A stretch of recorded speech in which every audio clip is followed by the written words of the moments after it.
A segunda parte que eu quero falar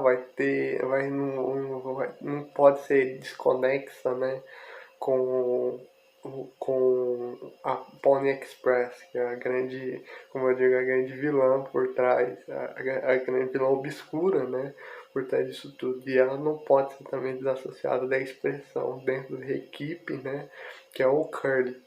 Curly que, né, se apresenta primeiramente como o jogo, né, como o cara que teria jogado a nave para cima dos asteroides, né, e depois se descobre que não era ele, né, que na verdade tentou remediar a situação é ele, que acabou todo queimado, não podendo falar nem nada, sofrendo de dores agônicas, né, até espécie de inferno corporal, que ele começa a inventar que tem que tomar analgésicos.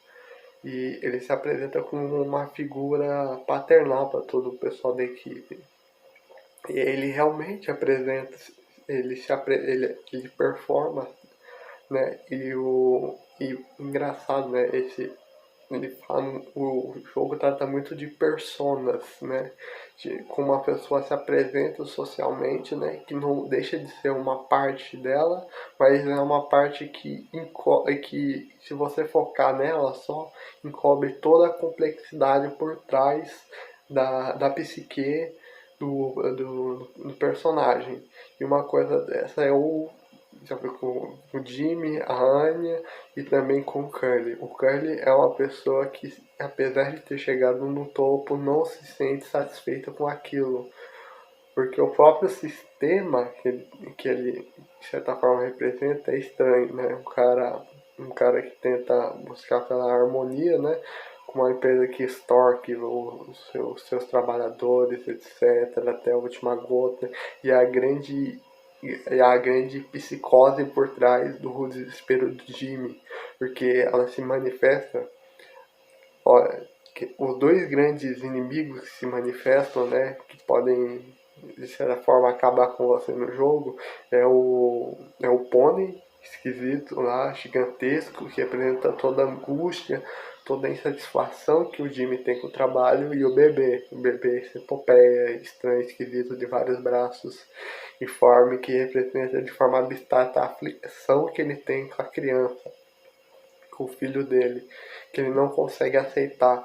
Então esses dois paralelos marcantes na psicose do Jimmy e que vão desleixar ele. Mas também no Carnal, obviamente a questão da criança também, porque ele tenta, e aí que é o grande estopim para mostrar a verdadeira, né, a psicologia mais complexa, né, e problemática dele, quando a questão do abuso é explanada, ele tenta apaziguar, ele tenta botar panos quentes em cima, ele tenta, vai aceitar a criança, etc. E apesar de toda essa situação, ele tenta salvar, ele tenta ser amigo de todo mundo. E o grande problema que vai causar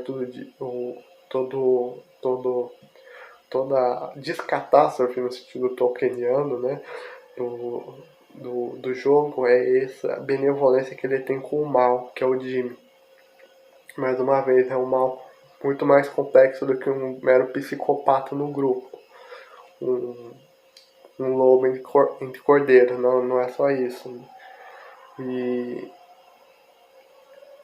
o Curly, ele vai. Então, e aí você pensa, né? O que ele não deve ter feito na empresa, né? Para conseguir chegar no topo. E o pensamento que ele apresenta pro Jimmy talvez seja muito disso. Que ele chegou no topo, mas através de artimanhas que ele mesmo não gostaria de ter feito. Aí você pensa,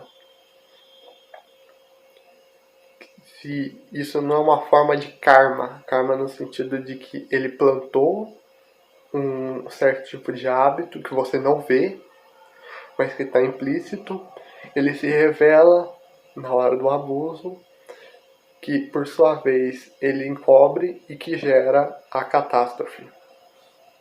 Era o estopim que vira o inferno dele, nesse sentido mais budista também, o naraka dele, porque ele é condenado no próprio corpo, né, ele perde as mãos, os braços, ele tudo queimado, né? E ele tem que sobreviver à base de analgésico e ironicamente é o único que é salvo, né?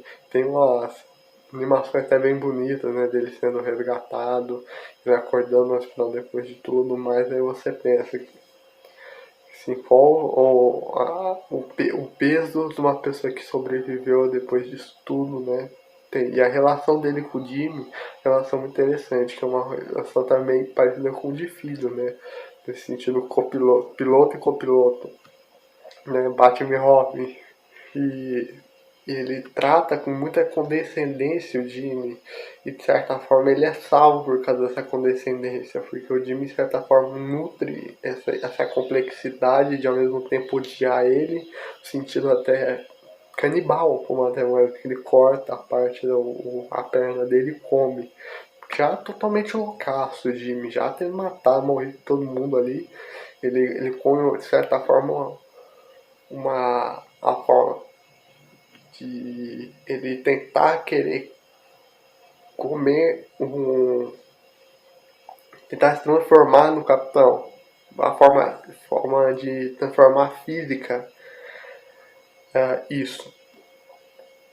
Só que ele não consegue, né? Ele não consegue ter a responsabilidade que o Curly teve. A responsabilidade que o Curly tomou também, mas não conseguiu. Ele que não conseguiu administrar, digamos assim dizer. E a Pony Express, que é a empresa que ele serve, que ele acaba. Que ele, supostamente, continuaria sendo capitão. Terminaria com o emprego dele, mas não os outros. Isso que gerou o grande cisma, né? A grande divisão entre ele e a tripulação naquele momento, que de certa forma vai ser um grande véu, né? Que no princípio do jogo a gente vai começar a pensar, será que ele não se jogou a nave porque ele já não aguenta mais, etc. E talvez o próprio ato do Jimmy seja alguma forma de expressão também desse, desse uma pessoa que ao mesmo de tentar vencer essa dicotomia de ao mesmo tempo ser capitão, amar a sua tripulação, mas ao mesmo tempo não abandonar o seu posto, não abandonar o seu trabalho, porque esse trabalho ele é o pilar da vida dele, né? E isso é uma grande crítica, né? Como o trabalho pode desumanizar as pessoas. E é interessante pensar ainda, né? Que apesar, né, de todo mundo sair lascado de lá, se pelo menos as caixas de criogenia estivessem bem protegidas ou tivessem uma bagagem extra de comida, além de além do enxaguante bucal, né? Além de toneladas e toneladas de enxaguante bucal, sem se preocupar com qualquer tipo de acidente que poderia acontecer. Ar extra, e água, né? Obviamente, os tripulantes da Tupar pelo menos poderiam sair vivos, né? Pelo menos isso, né? Mas mesmo assim, a própria estrutura na qual se baseia a Pony Express impede esse tipo de procedimento, porque é a própria extorsão implantada de forma totalmente consolidada, totalmente objetiva e totalmente institucionalizada. Um dos símbolos máximos é obviamente o Polly, né? Que é o pôneizinho lá que aparece, que é o mascote da empresa. E ele representa, obviamente, todo o cinismo da empresa, né? A cara fofinha, né? Que foi sempre alegre, sempre disposto a trabalhar, né? Enquanto, principalmente nos cartazes, né? Nas letras miúdas, né? Por trás, né? Ele representa toda uma estrutura de opressão, uma estrutura de extorsão, literalmente. A cara desumana, né? Como ele aparece, né? Nas versões distorcidas, né? Durante as alucinações do Jimmy. E essa relação do Jimmy com o Polly é muito interessante porque ele expressa tudo aquilo que ele quer evitar, né? Tudo aquilo que ele não gosta, tudo aquilo que ele vê como um obstáculo à à sua potência, né? E talvez até no Curly também, né? No,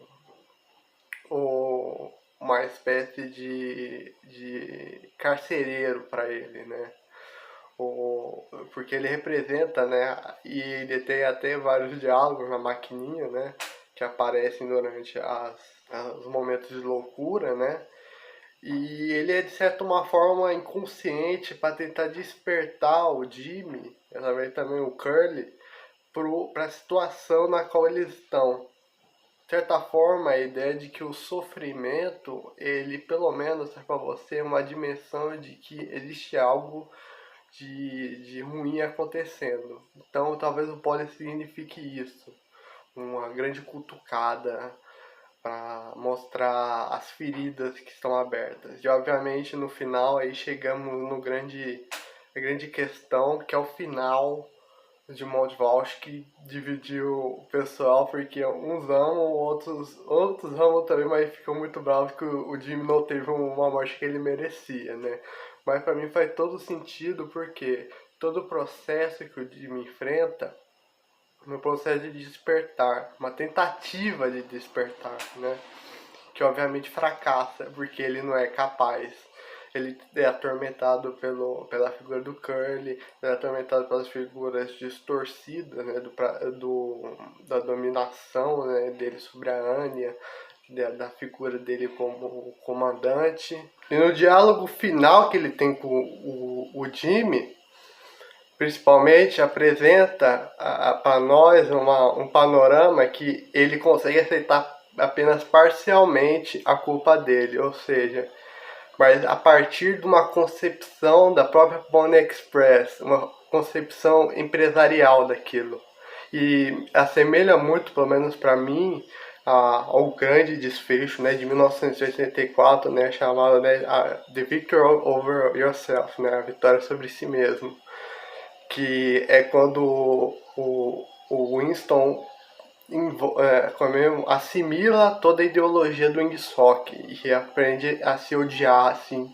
E eu acredito que é isso que acontece com o Jimmy. Ele assimila toda a ideologia opressora da Pony Express e ele, então, ele como uma pessoa que não totalizou toda a sua culpa, ele se mata e coloca o Curly na caça de criogenia, né?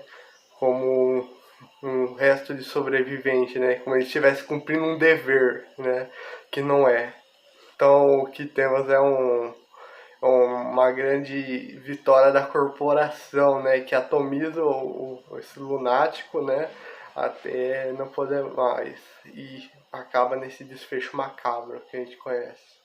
De certa forma, a Pony Express, através da figura alucinógena, né, do Polly, representa uma espécie de superego, pelo menos numa concepção freudiana, né, de uma espécie de ética na qual eles deveriam seguir. Não é à toa que o Jimmy sempre é atormentado pelos cartazes da Pony Express, ou seja, ele é atormentado por esse suposto dever dele de cumprir, sempre estar lá na responsabilidade, etc. E é algo que ele tenta recalcar através das suas atitudes impulsivas, através das suas atitudes psicóticas, né? E não consegue, ela sempre reaparece na mente dele de forma através de alucinações. Aquele grande corredor de olhos, né? Representa de certa forma isso, o superego olhando para ele. E de certa forma o Curly representa esse superego. Ele é uma certa forma um pai, né? Ele é uma figura na qual ele ao mesmo tempo tem admiração e ódio. E nesse sentido a gente pode colocar, né, que a sobrevivência do Curly uma consagração, né, dessa superestrutura na qual permeia